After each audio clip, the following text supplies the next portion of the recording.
Un mois sans vidéo les amis, vous m'avez manqué, mais c'est parce qu'en fait il s'est pas passé grand chose sur les marchés honnêtement. On avait tout dit lors de la dernière vidéo, le scénario s'est déroulé à la perfection, on a même touché les zones qui nous intéressaient. Rien à dire par rapport à ça, analyse pixel comme d'habitude j'ai envie de vous dire. Aujourd'hui on va se concentrer sur la suite du scénario, on va analyser le Bitcoin, l'Ethereum et le Solana. Bien sûr on va regarder aussi le sentiment de marché, on va parler de quelques news intéressantes selon moi dont je voudrais vous partager. Salut à toi et bienvenue sur Crypto.fr. Aujourd'hui l'émission du 7 juillet 2024, on va commencer cette vidéo par analyser le top 10 des cryptos sur CoinMarketCap dont on voit une baisse majeure au niveau de 7 jours, de 24 heures et de 1 heure. Vous le voyez à l'écran, on voit aussi deux stablecoins qui sont au niveau du top 10. On a le DAI qui doit pas être très loin ici au niveau de la 17e place. On a plus de liquidité bien sûr au niveau des stablecoins en cette période baissière, tout simplement parce que les gens veulent plus de stabilité et on voit d'ailleurs énormément de rouge dans les portefeuilles, beaucoup de liquidation, les gens commencent à prendre peur et c'est pour ça d'ailleurs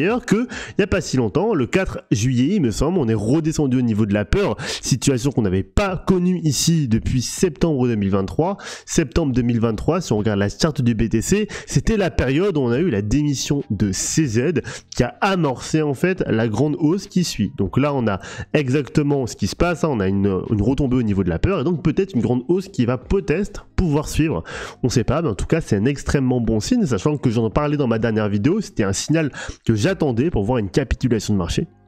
Capitulation de marché qu'on peut observer au niveau du cours du BTC, mais aussi au niveau du sentiment de marché. Si vous êtes sur Twitter, vous avez probablement dû remarquer qu'on a un sentiment plutôt négatif qui est en train de se dérouler actuellement. On voit donc une baisse au niveau de ces crypto-monnaies-là, une baisse au niveau de l'humeur, même si c'est en train de remonter légèrement, parce qu'on a quelques plus-values ici au niveau des crypto-monnaies dernièrement. Et on a eu la news il n'y a pas longtemps qu'on a l'USDC qui a été accepté comme stablecoin officiel par la loi MiCA, avec l'EURC, donc stablecoin qui est adossé aussi à l'euro cette fois-ci. Et on n'a pas encore de news par rapport à l'USDT. C'est l'USDC qui a été accepté en premier, donc peut-être qu'on va nous pousser petit à petit vers l'USDC, sachant qu'il me semble que c'est la crypto-monnaie qui a été choisie par les plus grandes institutions de ce monde. Peut-être bien sûr un plus grand intérêt dans l'avenir au niveau du stablecoin URDC. On a l'écosystème Ton aussi, j'ai entendu parler qui montait pas mal en ce moment avec un téléphone Ton. Je vous en parlerai probablement dans une prochaine vidéo, potentiellement une opportunité d'investissement qui peut être intéressante, mais j'ai peur en fait que ce soit un scam tout simplement parce que c'est pas du tout backé directement par le projet Ton. Il me faut plus de recherches pour vous en parler plus, on en parlera donc prochainement.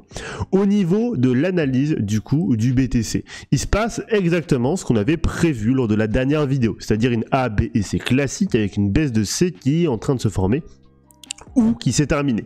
Je précise qu'on n'a pas encore la confirmation ici qu'on est en hausse à présent et que la baisse est enfin terminée, tout simplement parce qu'on peut avoir une extension 3, je vais vous l'expliquer. On a une 1 ici assurée, une 2 et ensuite une extension 3 potentielle pour faire une 4 et une 5. On n'est pas sûr et certain ici qu'on a en effet une hausse enfin pour démarrer du coup ce cycle haussier à la fin de cette vague de 4 qui est peut-être prématurément mis ici, mais c'est voulu cette fois-ci. On attendrait donc une confirmation, c'est-à-dire que finalement le cours vienne passer au-dessus de cette zone ici de la vague de 4 qui est au niveau des 64 000 $, zone très importante. Je vous ai parlé que le BTC lors de la dernière vidéo pouvait tomber au niveau des 50 000 $, on est tombé ici au niveau des 53 000 $, on est allé dans notre zone, le carré qui était signalé ici, bon ici je l'ai effacé pour être plus confortable au niveau de l'analyse, mais je l'ai déplacé plutôt, apparemment il est encore là, donc voilà parfaitement au niveau des 58 000 et des 50 000, on toucherait pas vraiment les 50 000 n'est pas obligatoire à venir toucher ici.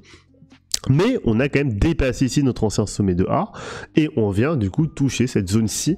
des 53 000 $ dernièrement, zone qui peut être finalement la fin de cette vague de 4, mais qui peut être aussi finalement une avant-vague avant la destination finale des 50 000 $. On notera qu'on n'a pas encore choper, là je viens de le voir, la liquidité qu'on a ici, on n'a pas venu toucher exactement cette liquidité-ci, donc on a aussi une potentielle de baisse qui est encore possible, même si on peut très bien s'arrêter là où on est actuellement, peut-être pour pas venir chercher justement les positions à l'achat qui peuvent être signées à ce moment-là. On a aussi pas mal de positions qui semblent être bloquées vers ce niveau-là. aussi, donc voilà, potentiellement ici une zone de résistance au niveau des 60 000 $ qui pourrait venir être cherchée, et ensuite 60 500 $, bien sûr, que j'avais déjà signalé d'ailleurs, il me semble, dernièrement, vu que la ligne est déjà présente, ou alors je l'ai rajouté entre temps, je sais plus trop, mais en tout cas on a une zone de liquidité intéressante au niveau des 60 000 $,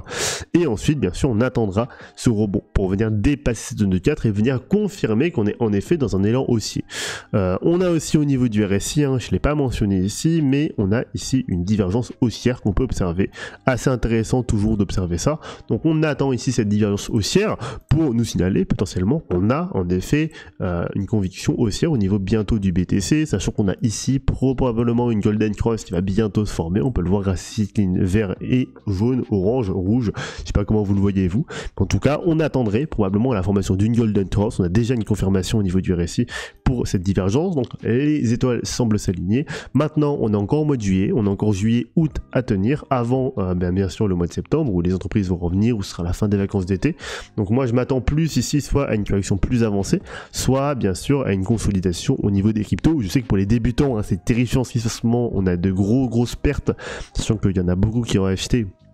au niveau ici du sommet de la vague 2B en pensant que ça allait repartir, que j'avais signalé ici comme étant un trap, et finalement les gens se sont fait piéger, on est redescendu presque ici au niveau finalement du sommet 3 qu'on a connu ici en janvier 2024, lors de cette première dynamique haussière des cryptos avant ce fin de rallye qu'on a connu du coup en cette début d'année 2024. Et donc on attendrait ici au niveau du Bitcoin une remontée prochaine, ou un peu tardive ici en septembre, on n'a plus que 2 mois, potentiellement 3 à tenir, je sais pas exactement quand tout ça va se redémarrer, mais en tout cas il me semble que les vagues de correction semblent sur la fin, et c'est exactement le même scénario qui est en train de se dérouler au niveau de l'Ethereum. On peut voir que Ethereum, en effet, ici j'ai exactement le même scénario quasiment que sur BTC, on voit que la courbe se ressemble beaucoup, une A, B et C, on a une flat qui s'est formée au niveau de l'Ethereum, donc une flat qui se forme comme ceci, 1, 2 et 3, ici on a cette petite sensation que c'est pas terminé, que l'Ethereum peut descendre plus bas, on a encore peut-être de la liquidité à venir chercher, mais en même temps on a atteint des beaux objectifs. Mais le problème en fait pour moi sur Ethereum, c'est qu'au niveau du Fibonacci, on a atteint même pas ici les 100% de correction. On est sur un double top à 85-90%, donc on serait sur une running flat. Si jamais on s'arrête là, c'est très bien, c'est-à-dire qu'on a une grosse dynamique haussière pour Ethereum, mais rien ne nous empêche ici de venir chercher les 2388 $ au niveau de l'Ethereum, après l'approbation des ETF spot peut-être par BlackRock, du coup la demande de BlackRock qui serait approuvée plutôt au niveau du mois d'août, comme je l'ai dit précédemment, qui entraînerait une rumeur du coup de sell the news encore plus importante potentiellement, ou alors une bonne nouvelle qui ferait enfin rebondir le marché. En tout cas on met cet objectif final au niveau des 2388 parce que les 168% de Fibonacci ici à 1910 $, je n'y crois absolument pas personnellement. On a une trop grosse zone ici de liquidité, de résistance, de confluence, comme vous voulez, qui vient résister, qui vient être un rempart un peu trop puissant à mon goût en tout cas en cette fin de bull run, mine de rien, parce qu'on va enchaîner avec cette dernière phase haussière, donc cette dernière vague de cycle que les gens pensent peut-être beaucoup trop haute, dont j'en ai déjà parlé en vidéo, j'en ai déjà parlé sur Twitter, et on en reparlera le moment venu quand on reparlera enfin de scénario aussi. On va maintenant parler de Solana. Solana qui a connu un énorme engouement, mais énorme, phénoménal engouement ici depuis juin 2023. Il est passé de 8 $ jusqu'à 200 $, ça nous fait un multiple ici de plus que x20, c'est absolument phénoménal. On a connu une correction d'Ethereum, enfin, qui était nécessaire, parce qu'il avait beaucoup trop monté, en fait, ce Solana, pardon, beaucoup trop. On avait une hausse ici de 1100%, on a corrigé ici au niveau du Solana de 40, 50%, 45%. Je m'attends peut-être à une correction plus poussée, plus avancée au niveau du Solana, donc une baisse encore qui pourrait continuer. S'il me semble que on n'a pas assez baissé, on a quelque chose qui ressemble à un double bottom ici, en tout cas pour Solana. On n'a pas forcément de confirmation haussière pour le moment, je ne vois pas ici de divergence quelque part, on est moins propre ici que sur BTC Ethereum. Peut-être que Solana viendrait descendre un peu plus pour vous donner un peu de part de marché, peut-être à Ton, la crypto-monnaie de Ton qui est extrêmement intéressante à mon goût et que je surveille de près, pour venir bien sûr signer cette suite de continuation pour le Solana qui pourrait monter beaucoup plus haut, ou alors justement pas beaucoup plus haut à voir. D'ailleurs je viens de remarquer ici Mais on a potentiellement ici une erreur au niveau de ce décompte. On est probablement ici sur une fin de décompte au niveau de la 3. Ici en train de former la 4 en orange. Et du coup potentiellement en train de former la fin de vague de cycle en supprimant cette vague jaune. Voilà, je viens de le regarder ici à l'œil rapidement. Ce sera confirmé. Je vous le confirmerai dans une autre vidéo quand je ferai une analyse plus propre de ce que je viens d'énoncer. En tout cas, je m'attendrai ici à une baisse peut-être plus prononcée au niveau du Solana. Après, c'est vrai qu'on est déjà pas mal au niveau de la baisse. On pourrait très bien s'arrêter là. Mais il me semble ici qu'on est dans une configuration qui vient pousser un peu plus fortement. C'est-à-dire qu'ici on a fait une correction vers le haut, on peut le voir ici, hein, une première baisse, deuxième, 3, une quatrième, et ici on est en train de bugger pour savoir si on va un peu plus bas. Donc je m'attendrai pour Solana peut-être à une baisse un peu plus profonde. Même si jamais ici Bitcoin décide de repartir à la hausse, on a Solana qui pourrait aussi partir de plus belle. Bien sûr avec tout son écosystème, les NFT, etc. D'ailleurs, jeu très sympa en ce moment dont j'ai parlé, The Backwood, on a un événement sur le jeu qui se passe demain. Pour tous ceux qui sont inscrits, bonne chance à vous. J'espère être dans l'équipe gagnante en tout cas, mais en tout cas on a un partenariat entre The Backwood et Bonk et ce jeu est très marrant. Donc voilà, si jamais ça vous intéresse, je vous mettrai un code d'affiliation en description, ce qui vous permettra d'avoir 5% de points en plus et de me donner aussi 5% des points que vous allez gagner, enfin qui vont se rajouter. En fait, je vais pas vous les voler bien sûr, mais c'est toujours intéressant. En tout cas c'est gratuit et c'est extrêmement fun comme jeu, au moins si vous voulez tester. Alors on continue pour cette analyse, hein, pour la terminer enfin. Je voulais vous parler aussi rapidement ici du Borg et du CTA, token que je suis sur la chaîne et donc beaucoup de personnes aussi aiment. Finalement au niveau de cette chaîne YouTube, on voit que Borg vient descendre plus bas que les niveaux qu'on avait mentionnés ici. On continue ici la chute. Ce qui se passe en fait, c'est que Borg, comme je vous l'ai dit, a très peu de liquidité, c'est à dire qu'on a des gigamesh qui apparaissent, on a des gigapumps qui apparaissent, on n'a pas ici de milieu. En fait on a soit un pump monumental, soit une baisse monumentale. On peut l'observer ici, c'est de grands mouvements à chaque fois, et donc ici on a fini ces dynamiques haussières, on est en train de corriger au niveau du Swissborg. Ça m'étonnerait pas hein, que du jour au lendemain on ait une énorme pump au niveau du Swissborg, au niveau de la bougie. Donc pour ça pas grand chose à dire en fait, finalement pas grand chose à analyser non plus. On est fait ici sur une ABC classique, on est en train de former cette correction au niveau du Swissborg, venir chercher cette zone de résistance. On mettrait bien sûr ici peut-être un stop loss hein, si vous avez mis de l'investissement à cet endroit là. On a une zone de liquidité qui a été ici complètement absorbée, donc on n'a plus besoin d'aller chercher cette liquidité ici. On a peut-être ici venu chercher justement l'énorme montée au niveau de sa liquidité intégralement, peut-être venu la corriger et peut-être qu'on vient chercher justement aller toucher cette zone de résistance que je viens de placer ici en rouge au niveau des 15 centimes de dollars pour Swissborg. Après c'est à voir comment tout cela va se dérouler, va se décanter, mais j'attends pas grand chose pour l'instant de ce token là au niveau de la hausse, parce qu'on n'a pas encore dans une configuration haussière. Donc tant que BTC reprendra pas des couleurs, il me semble que maintenant Borg se corrèle à peu près au token du BTC, donc on attendrait que le BTC termine pour venir confirmer peut-être une hausse du Borg. Par contre attention, je dis que j'attends pas grand chose au niveau de la hausse, c'est à moitié vrai, parce que en ce moment à court terme c'est vrai, par contre à moyen terme ici on a un pump monumental qui peut très bien venir du jour au lendemain au niveau du Borg, et c'est ici sans précédent à chaque fois, à chaque fois un x2 j'avais déjà montré, donc ça semble assez intéressant peut-être d'avoir un x2 au niveau de ce niveau là. Ça ferait un Borg à 32 centimes de dollars,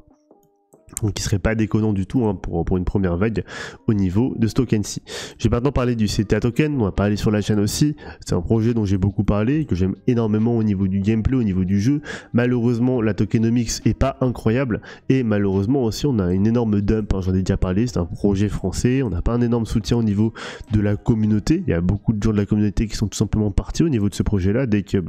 ils ont vu justement la baisse en cours au niveau du CTA token. Néanmoins il me semble moi que la baisse est terminée ici, hein. On a vraiment ici des belles vagues qui sont formées, une vague de correction qui est assez majeure et que j'avais mal positionné à cet endroit là, qui s'est rallongée jusqu'ici. Par contre il est vrai que maintenant on a il me semble ici une belle vague en tout cas de correction qui me semble s'être formée. Donc à voir comment tout cela se débrouille. En tout cas ça m'étonnerait que le token CTA aille beaucoup plus bas, tout simplement parce qu'on a une zone ici de résistance majeure qui est à peu près au niveau ici des 13 centimes, qui est la zone dont nous on a acheté nos tokens lors de la première prévente, et qui est une zone très intéressante d'achat. Vous achetez au même niveau que la pré-sale, en fait au final le même niveau que les investisseurs, mais vu que les investisseurs ont acheté aussi vers ce niveau là, finalement on a une zone de résistance majeure, et ça m'étonnerait que les gens veulent vendre finalement plus bas que le prix auquel ils ont acheté, ce qui semble logique, et donc on a une zone de résistance à ce niveau-là, au niveau des 13,5 centimes, et probablement ici une remontée au niveau du CETA token, qui, si jamais on voit à partir des prix actuels, si jamais on a remonté du CETA token, bien sûr, hein, il est possible que le projet abandonne ou que la communauté l'abandonne, même si ça m'étonnerait vu que le projet continue de build, même si le token baisse, même si le cours du BTC baisse, simplement parce que ses revenus ne sont pas uniquement issus du token. Et donc on voit ici finalement une hausse qui peut venir au niveau des 85 centimes de dollars au niveau du CETA token pour ce bull run-ci qui serait assez intéressante, voire des 1,30$. Donc à voir comment tout cela se goupille. On va finir cette vidéo tout simplement par regarder au niveau de ce truc, de ce graphique de Crypto Fan Grid, simplement ici pour vous dire qu'on est rebaissé au niveau de la peur, on attendrait bien sûr un reset du sentiment de marché qui s'est fait, et maintenant on attend soit aller dans l'extrême peur pour avoir une capitulation prononcée du marché, même si on a déjà ici capitulé.